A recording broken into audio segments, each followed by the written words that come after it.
All right, good morning, everybody. We left off on Daf Lamed Zayin in Maseches Eruvin. So we're talking about the concept of Breira. So Breira is a concept actually seen throughout Shas. Breira is basically, can somebody, that a decision will be made in the future. Can you say that, in other words, depending on what the future decision is, retroactively will say this is what the initial intentions were. That's Breira, right? Breira means to select notes. Can you go ahead and be Mavara? Can you say that really his intentions from retroactively were this? All right. Now the Gemara is going to ask about different opinions. V'savar Rabbi Yosi. So we are 8 lines from the top of line Zayin Amud Aleph. V'savar Rabbi Yosi ein Breira. Does Rabbi Yosi does not hold of the concept of Breira?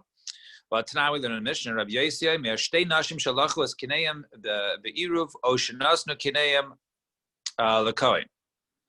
O shenasnu kineim lekohen.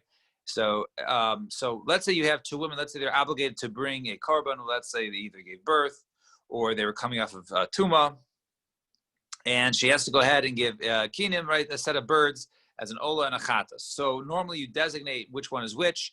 Over here, there was no designation as to whose birds were whose. There was 2 women. They both had the same obligation. They brought 2 sets of birds. So they don't know whose is whose, right? Now, and the Kohen is allowed to go ahead and basically offer either one. He doesn't have to go ahead and pre-select, and he doesn't have to go ahead and be told which one is the chatas, which one's the ola. And then what do you see over here? So, and this is Rabbi Yosi. So you see Rabbi Yosi says, go ahead, give it to him without any sort of intentions. And then whatever he offers on behalf of this woman as her chatas and as her ola, retroactively will say that this was the woman's chatas, this was the woman's ola, and the other 2 birds will be the other woman's chatas and the other woman's ola. So you see over here that breira, that the concept of breira is in use here. So Gemara answers, over there they made a condition. They said, hey, we're going to give you the birds on the condition that you go ahead and you can do as you please. And therefore, that's the reason why it works. So if that's the case, what's the chiddush here? So Gemara says, no, it comes to teach you a halacha of Rav Chizda, Damar Rav Chizda, ein hakinim isparshais, that the kinim can only go ahead and be separated and basically be designated, one as the chatas and one as the kohen. Ella by who? Turn the page. Ella ibel kichas bailim ibasias kohen. Only by either at the time of the purchase, when a woman purchases 2 birds, she'll say, okay, this is going to be my chatas or my ola. She doesn't decide then it has to do when she gives over to the kohen, here, please go ahead and offer these karbanos on my behalf. This will be the kohen, this will be the chatas. So in other words, either one of them can go ahead and be the time, and therefore the chiddush is like Rav Chizda, that when she gave over to the kohanim, she made a condition that you guys, basically, you can choose, Mr. Kohen, which one will be the ola and which one will be the chatas. Now, that was case number 1. The akatis of Rabbi Yosi and Breira, still Rabbi Yosi does not hold a Breira. As you know, the kash about time within the Brisa, kachli aguda achas shal yerek or gluska achas. Let's say a certain Aretz told a chaver, right, to go ahead and purchase some produce for him. Now, normally the halachas, we know that an Aretz who owns stuff and he gives it to you, so you have to go ahead and it's assumed that not to have it's just assumed to be demai, and they have to go ahead and we don't trust the maestros are taken on behalf. But let's say it was owned by a chaver who then gave it to an amaretz. So then you can already believe it, because since it came from the chaver, it was his first. Therefore, we wouldn't suspect a chaver, right, a Talmid Chacham, to go ahead and give someone produce that was not untithed. So therefore, we can go ahead and trust it. Now, in this case, he gives the money to a chaver, says, go buy me $50 worth of vegetables. And the chaver went ahead and he spent $100, 50 of his own and 50 for this amaretz. Now, the question is, so he didn't designate whose was whose. So, says Rabbi Yosi, you don't have to take meiser. Why? Because according to Rabbi Yosi, we'll say that, right? So over here we say, so Rabbi Yosi. So Gemara says in this case, so what happens? So Rabbi Yosi says, you don't have to go ahead and take meiser. Why is it? Right? Because we say that the person right, that he held on to right now is when he gave the produce, right, to the person. We don't say it was if it was the other guys the whole time, right? Rather, it was the Amaretz the whole time, right? We don't say that. Rather, we say that it was the property of the Chavir. And since it was the property of the Chavir, then he gave it over to the Amaretz. That's the reason why the Amaretz is. But if you would hold a Breira, right? So in this case, then he would say that retroactively the whole time he was just purchasing for the Amaretz, and the money that was given was never owned by the Chaver, or the produce never owned by the Chaver, and therefore when the Chaver gave it to him, he only gave the Amaretz stuff and not from his own. And the Chachamim say, excuse me, the Chachamim says in this case you have to go ahead and take Meiser. So we see that Rabbi Yossi, by the fact that he says, right, in this case, you don't have to take Meiser. We see that there is, that we see in this case that he does have, he holds a breira because we say it was like it was his the whole time. So Gemara answers, Epuch. Switch around the shitas, right? If you go ahead and reverse it and say that Rabbi Yossi, right, says the Chaver has to go ahead and take it because there's no breira, and the Chachamim say you don't have to take it because there is breira. So Tashma, come and listen. If one says, okay, the meiser that I have in my house will be the meiser sheni in my house will basically be mechulel, right? Will be for I'll redeem it through this coin, whichever one comes in my hand, right? I don't know which coin yet, but whichever one comes in my hand. Rabbi Yossi omer mechulel. Rabbi Yossi says it's mechulel, right? It is redeemed. So even though we don't know when he said it, once I go pick up a coin, then lamafreya, right? Retroactively, Breira will go ahead and will go ahead and deconsecrate the Meiser. So Gemara says Epuch. Okay, so switch that one around. Now, Rabbi Yossi lo chilo. Said over there that Rabbi Yossi holds lo chilo. It's not. We don't say chilo because there is no Breira. So now the Gemara is a problem. We brought a couple kashas, and we had a case earlier, right, which we saw earlier yesterday that basically established that Rabbi Yossi does not hold a breira. And now we had two examples of Rabbi Yossi holding breira. He says, oh, just flip it around. So the Gemara asks, why did you flip two cases around, right, and leave verses one? We have one brisa that shows Rabbi Yossi does not hold a breira, and two brises that hold that he does hold a breira. We said, okay, flip those two around. Why'd you flip around two versus one? It would be easier to say, okay, really, right, he holds a breira, and the one you had before, just flip around the shitas. So, so why don't you flip around one instead of two? So, the problem was the reason the first one we flipped around was because it was a mistake there. So, Tanya, we have to split it around. Tanya, we learned in the Brisa, Seifa. It says over there in the Seifa, Umoida Rabbi Yossi ba'omer, in the last case, and Rabbi Yossi agrees, ba'omer ma'aser sheyesh li b'seich beisi, that the ma'aser that's in my house, yeh mechula al sela chadasha, will be mechulel upon one coin, will be, right, he'll go ahead and be, he'll redeem it, he'll sanctify it, or deconsecrate it, excuse me, mechul al sela chadasha, shetala biyadi minakis, that I'm going to go ahead and pull from my wallet, shechilel. That case, it works. Now, by the fact that over here the Rabbi Yossi says it finally works, shechilel, it must be michlal dehasam lo chilel. It must be earlier when he said whichever coin, right, that comes in my whichever coin I take out, right, will be mechalel. We said it doesn't work. Obviously, that was lo chilel. That was Rabbi Yossi who holds lo breira. So in other words, the fact that the Seifa says chilel, the ratio was ein chilel in that case, and therefore, which clearly states ein breira, and that's the reason why we flipped around that case, because we knew that case was inaccurate, and therefore we also flipped around the other one of Rabbi Yossi to show that he holds of ein breira. Now, high sel. Now, just speaking of this last case, high sel chadash eichidam. What does it mean? The new coin, when I pull it out, that will be mechal the meiser in my house. So idi katarti tlas. If you say there's 2 or 3 coins in his wallet, and whichever one he takes out will go ahead and deconsecrate that which is in his house, the ma'aser there. And you're teaching us the concept of breira. Hainu kamaisa, that's the ratio. So ella, rather it must be the lak ella chad. There's only one coin in his wallet. So he says, so why does it mean my tala? What does it mean? Whichever coin comes up. You know which coins come out because you only have one coin.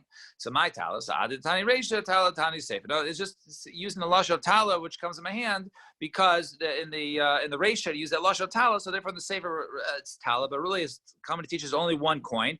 But since we know which coin it is, it's not the concept of breira, and therefore even Rabbi Yossi, who holds that there is no breira, will say it is considered to be mechula. Now, Amarle Rav Nachman.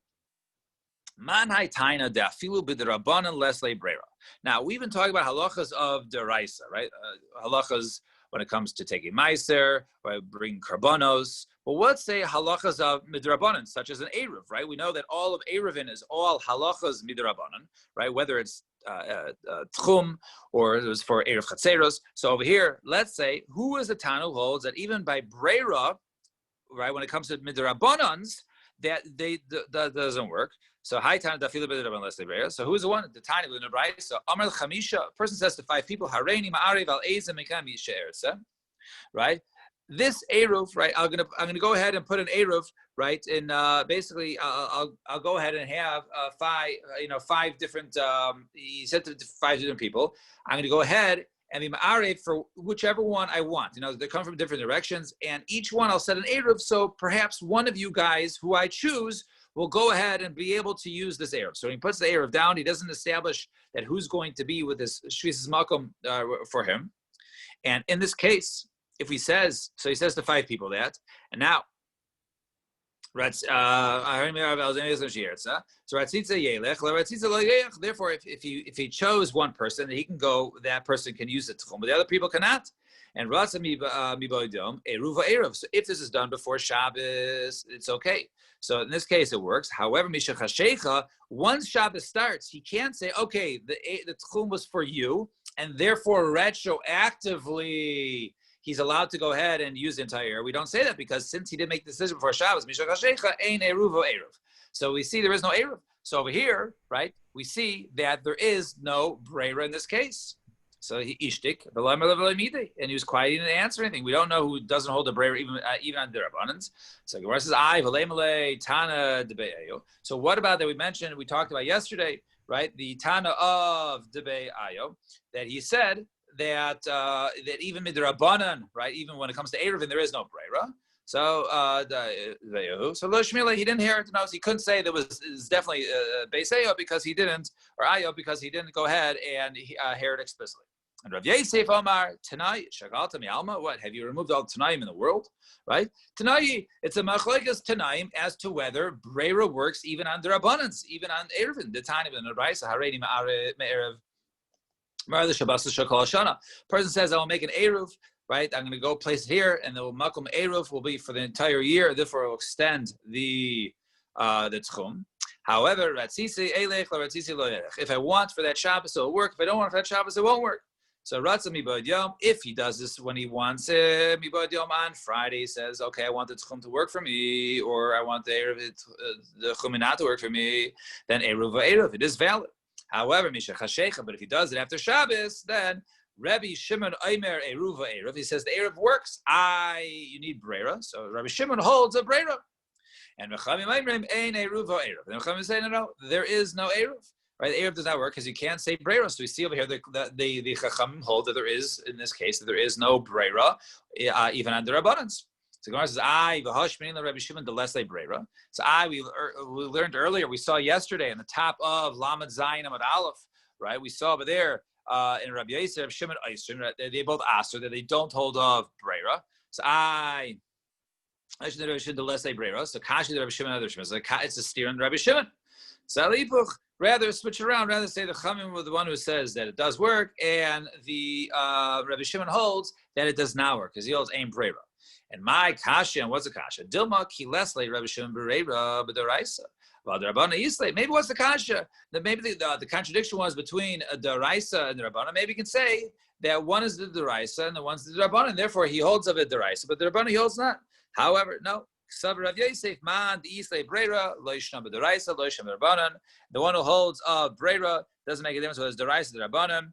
And the Rabbani Yislay uman the less breira. But however, the one who doesn't hold that there's breira lo yishna b'daraisa lo yishna b'Rabbanan. Right, the less late. In other words, it doesn't make a difference whether it's deraisa or whether it's drabanan. He holds that it does not work at all. So in other words, there is no Tana who basically holds, oh, maybe it works on the Rices, but not the Rabbanans. Rather, they hold it goes all the way through. Yo, can I ask you a quick question? Sure. So the concept of Brera is just going back after Shabbos has already started and saying, oh, by the way, I meant to designate that Erev for myself. So exactly. So if I'm with you and I before Shabbos put 15 loaves of bread, out there so I can make an Erev, so I can walk 2,000 amos outside of the Tchum. So if I come to you on Shabbos and I say, by the way, I have 15 loaves of bread, why don't you just take a walk with me? You're not allowed to go with me. No, because since you when you made the Erev, you were making the Erev. But if you place the bread there and he says, you know what, if it's a nice weather tomorrow, then this will be my tchum. Then it'll be my eruv. So since it's not, it was undecided when Shabbos started, and only later on did you decide that was going to work. That's called brera. But if you knew it was an eruv and I had no idea, so it was still made appropriately. You just informed me of the reality. It wasn't like okay. Reality changed from what I found out. All right, okay. Very good question. But the reality is also that you could also make the decision not to use that and walk your 2,000 amos instead, right? Right. So if it's not done definitively at that time, and only later on is it depending on a decision to say what I was doing on Erev Shabbos, that's called brera. Once you're going back retroactively as to, if it's uncertain at that point in time and only later on will it clarify what happened earlier, that doesn't work. That's called brera, because you're going backwards in time. It has to be at this time, I'm making a decision, and this is going to be my reality in the future. But you can't say that in the future, right, whatever I decide will be what I meant, earlier. Oh, really? I thought that's exactly what brera is. No, that's what it is. That's what I'm saying, right? That's brera, right? So if you hold that there is no brera, then you're not allowed to do that. Got it. Good. Now, Rav Omar, Shani Hassam, or maybe over there it's different when it comes to the rice. Is maybe the ve'inan reishis sheshireni kar. Right. One of the things that when we take truma meiser is, in addition to knowing which is your truma, which is your meiser, perhaps you don't have to know exactly which is your truma meiser, but you have to know some of the stuff which is not your truma, or if it's not your meiser. In other words, this definitely is not going to the kohen or to Levi. This one is mine. So I'm going to lay by you. So what about this case? Let's say he had 2 pomegranates in front of him, right? And he didn't take truma meiser yet. The Omar, and he says, if it rains later in the day, he has that truma al zeh, then this one will be truma for that one. And if not, he has that truma al zeh. If not, then it'll be the other one. Or if it doesn't rain, then the other one will be by the truma for this one. So in this case, you can say, since we don't know exactly, right, which one is going to be the truma and which one is going to be basically the one that he can keep, right? His words, in other words, it doesn't work because we don't know at this time when he's making the statement that which is going to be for which, and therefore we don't know anything. So if you say yes, indeed that's the case. But now with the Mishnah, let's say he has basically a big pile, he didn't take truma or meiser yet. So he says, okay, or let's say he has truma there, he says, okay, this is a truma, and that which is in the inside, the seicho, that which is in the inside, which I can't see, is going to be the trumas meiser, right? Over trumas meiser zebaseicho. So in other words, if he designates something inside, he didn't separate it yet, and he can't see it. Nevertheless, why does that work, right? So Rabbi Shimon Omer, so Kara Hashem says Rabbi Shimon says it works. So how could Rabbi Shimon say it works if we definitely don't know which is what is in the inside, what's in the outside? So our answer is no, it doesn't work. Why?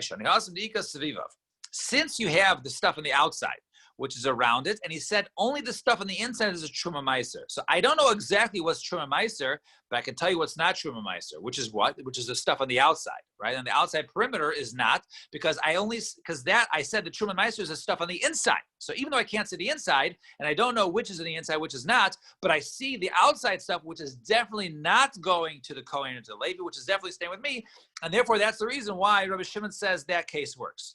Or I can give another teres. The reason says, so maybe the case doesn't work. Why? Because perhaps that which he's holding, you can't go ahead and start eating it and say, okay, the true meiser that the inside, I'll go ahead and take it. Why? Because perhaps, right, it's going to break. And he says, it turns out he's eating tevel mafreya. In other words, if I go ahead and separate, it says, okay, I have a bottle, I have wine, and a little bit of the barrel is going to be, some of the barrel is going to be truma and meiser, and the rest of it, is going to be, I can have it. So I'm going to drink some now, and then I'll give truma meiser later from the barrel. Let's say the barrel breaks. It turns out you never took truma meiser, and I drank, right? So therefore, the bottle might break. Since the bottle might break, that's the word. It has nothing to do with the fact that it's distinct or not. Perhaps you might not have the opportunity to go ahead and take it because perhaps it might break. In Amar Lehen, so basically the answer was, oh, you know what? When it breaks, we'll worry about it. That's not a chashash. It's okay to go ahead and separate that. Well, and that, what was the having in the beginning? According to the Havinu, which had thought that you need to go ahead and basically identify that which was not going to be truma meiser, and therefore that would be sufficient. So my kamerle, what do they say to Rameir? So Hachi kamerle, this is what he said to them. The didan, according to us, being in Reshis Shira Nikaran, according to us, we need to go ahead and recognize at least some of the stuff that's not going to the Kohen. However, the didchab, according to you, Iyata moda shemi bakanod, right? Why should the truma be good, right? Aren't you concerned about that the barrel might break? It turns out you're drinking tevel mafreya retroactively because you never took the summer. Then I'm not concerned about that. And once it breaks, then only at that point will I be concerned about that. All right, so we'll stop here. And tomorrow, Mitzvah Hashem, we will continue. We're going to try and do an amud and a half the next couple of days, so we don't fall behind for Rosh Hashanah, and therefore we can pick up as we move through. So everyone should have a wonderful day. What time do you start today? Huh? We started at 7:15. Oh, very quick today. Okay, great. Had I known so short, then I would have. Yeah, you're right. So tomorrow we'll continue at 7:15. Tomorrow we'll do a blot and a half. Like I said, it'll probably come closer to 8. All right, shkayach everybody. Bye. Bye bye.